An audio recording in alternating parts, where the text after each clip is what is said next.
few lessons learned there. One was don't put your eggs in one basket, because as soon as that company turned around and said, we don't want it, then you're like, uh-oh. Yeah. Well, we had a mutual agreement that we would only buy for you, and you said that we should only buy for you. Yeah. So that's what we did. We stayed loyal. Yeah. So that was a massive lesson.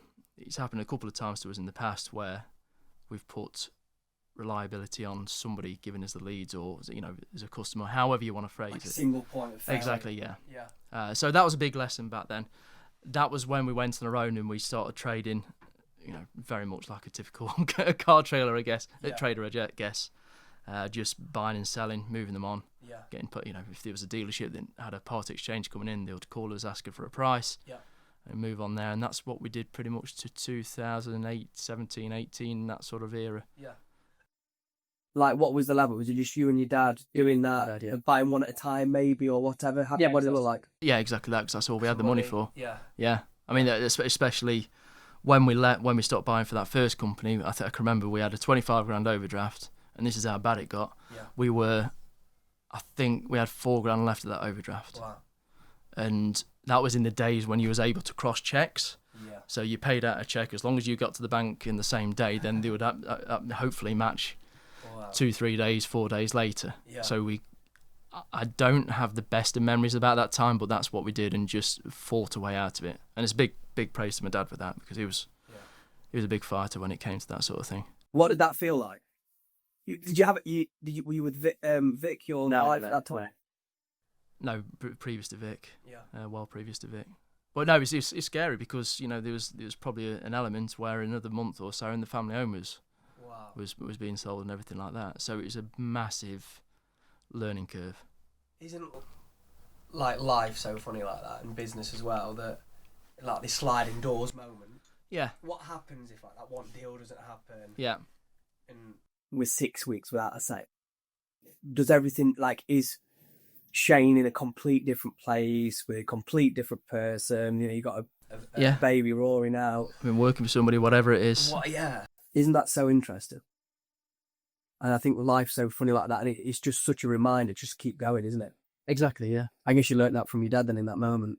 Yeah, there was. I mean, without fast forwarding too much, there was a couple of times that I learnt big lessons from my dad. It was obviously, like I said, I used to go into work with him, so I've learned most of my things. But the other one was when COVID hit. Yeah. Everybody shuts down. Everybody goes, "What do we do here?" Yeah. And he was like, "Right, let's go and start buying some motorhome." Probably within a week or so of the lockdown, we were out again. And it's just that mentality to keep going. That's my couple of biggest lessons from that, as well as making sure that you're self-sufficient. Do you feel comfortable telling us, like, revenue-wise, what you were at 2019, 2020-wise? Yes, to give us some context.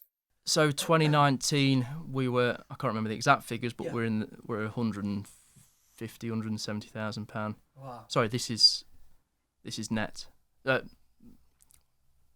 is profit. Sorry. Okay. And then it's gone up to $1 million now. Yeah. Revenue-wise, in terms of turnover, two up to about 27. Yeah. Which is just crazy figures. Yes. 5 years, isn't it? Exactly, yeah. Like, your life has materially changed. Yeah. Incredibly. Yeah.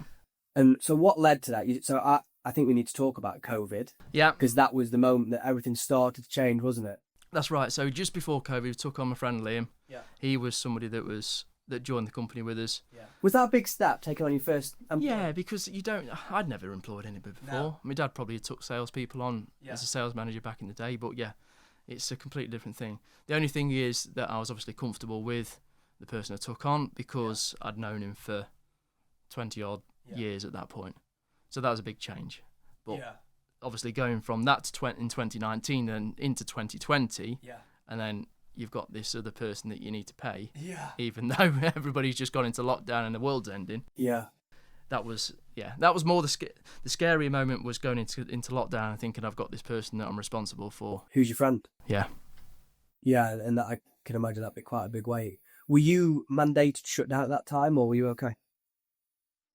The rules were you could travel as long as you, for business only, wasn't it, or something along those lines. So we didn't have to. Yeah, that's good. We just did it a different way. We everything was paid through by still is NatWest app, Bankline app. We paid.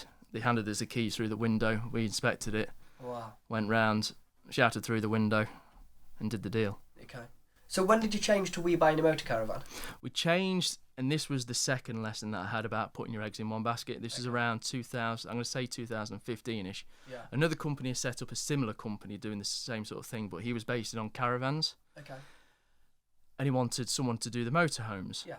And we bought 2 motorhomes in the agreement that we had. We'll have the motorhomes, you have the caravans. Bought 2 motorhomes, he saw us make profit on them, and decided to start doing motorhomes. So that was when I was like, that was one of those lessons again. You've got to control. You've learned it twice. Yeah, you've got to control your sources. There's a guy called John Cordwell who is Phones for You, I think it was. Yeah. And he, whilst it's not easy at the smaller scales, but 10% rule, which is never add more than 10% in who you sell to, 10% who you buy from, you know, your stock and people as well. And I imagine today, speaking and people listening, small businesses, their biggest customer may be far more than that. Yeah, 25, 30. And the rest, 50. Yeah. What would be some advice and guidance like for you to give them? I'd just say you've just got to just don't put everything in one supplier or whatever it is. It is just as I said. Yeah. Because if that one person turns around one day and says, oh, I've just found someone else to supply me, or they stop buying, or whatever it is, you've just got no control over your company. You're owned by them within reason. Yeah, because they hold the cards. Exactly, yeah. So you just got to keep spreading it. You rather have... I'd rather now... This is why we started doing our own marketing and ads and everything like that, because relying on the dealerships... It just wasn't, it would never have worked, especially going into COVID when everybody kept hold of the stock because they couldn't get the stock to sell. We'd have gone under, without a doubt. So 100% for just keep your options open with everybody. Yeah, exactly. Yeah, and I mean, if you're sat in a place today and think your way out of it, you don't have to just go and sack a client. If it's a client, for example, or a supplier, but think your way out of it, so if it's a client, try and win more clients like that because they're paying you because they think you're great at what you do. Yeah. If it's a supplier, let's say we talk about ads, and we need to talk about that with you. Maybe you need 2 or 3 suppliers. Yes, exactly. So you're not so reliant on one person getting it right. Because if that tap goes off, then you're in a lot of trouble, aren't you? And this will be such a lesson. For loads of small businesses, and medium-sized businesses, honestly, as well. And I do completely understand it's not always as easy as it sounds, because if you get offered this company that's going to give you 50% of what you earn, you're not going to say no to it. No, it's just making sure that you don't limit yourself too much, and that you know that, like that could go away, and make sure if that goes away, you're okay. Yeah, and if that stays, well, okay, what do we need to do? We need to add some more clients so they're not as big of a percentage, so it can be really positive. We're not saying turn stuff down, are we? We're just saying no, be aware. Yeah, exactly. That's going on. And even go, and it happens even to the big companies. I was speaking to a friend the other day, works for a big software company, do some of the biggest software in some of the biggest hotels, dealerships and everything like that.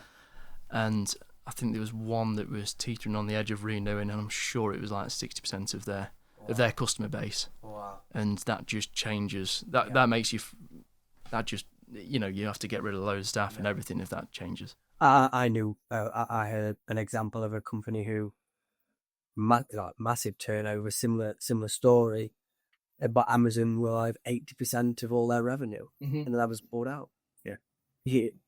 What do you do then? You've got to rebuild, and it's tough. Rebuild or you lose it all. Exactly. You could lose it all at that stage. Yeah, and that's where you've got to fight for that stuff, and I think that's really useful. Yeah. So we're in 2020. It's you, your dad and Liam. Yes. Are you doing any digital marketing stuff now? What does it look like? So it was around the 2018 mark. That's when I started to kick in. Yeah. And I'm somebody who likes to learn about everything before leaving it to the specialists. Yeah. So it was dangerous enough to have a conversation about it. Yeah. So I'd started to learn about ads. My dad was... Google? Yes, Google Ads, sorry. Yeah, Google Ads. My dad was more against it because it was the unknown. Yeah. Dad wasn't a technology person. Yeah. That was probably where we clashed when it got to it. Yeah. But I started to learn about ads. Started the ads. Spent £100 a day. and it ended up giving us leads.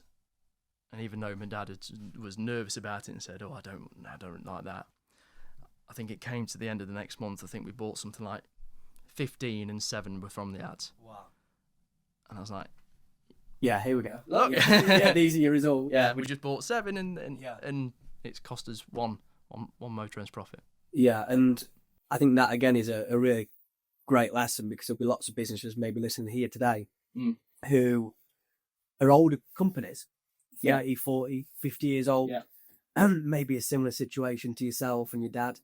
Like, how would you, let's say there's the next generation listening to us today, like, how do you go about those conversations with the previous generation who, look, we're doing it like this because it's always worked?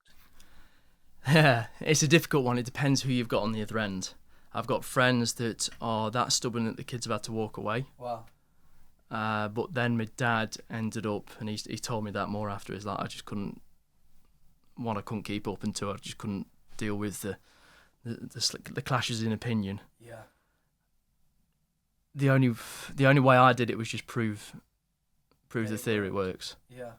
But it is a very difficult one, because some people just don't want to let go. No. And family can come with amazing blessings, and friends in business. Can come with amazing like blessings and upside, but also some like pretty strong negatives, because if stuff does go wrong, it's so much harder, isn't it? Yeah, exactly. I mean, that was sort of what ended my dad working with us. It was his choice, you know. He retired basically. Yeah. Not long after COVID, the first lockdown came in, and we started to introduce spreadsheets and stuff like that, rather than just a diary that we wrote every motor end that had been offered. And he was like, "I'm done. I can't do anything about this." Yeah. And that's when he went, because it just made the next evolution of the business. Yeah, it took it to it was a big change. Yeah. Tell us how we got to 27 million then, from where we were at the start of COVID. COVID was a big thing, because they don't want to do in COVID. You're allowed to go away in England for, what was it, 2 years? Allowed to go it must have been. Maybe not. I don't know. It was 2020 until definitely 2021, and probably late into 2021. I mean, first of all, how crazy does it feel? Mad. I mean, you know, at the time of filming this, we're 5 years since it went into lockdown. Yeah, which is crazy.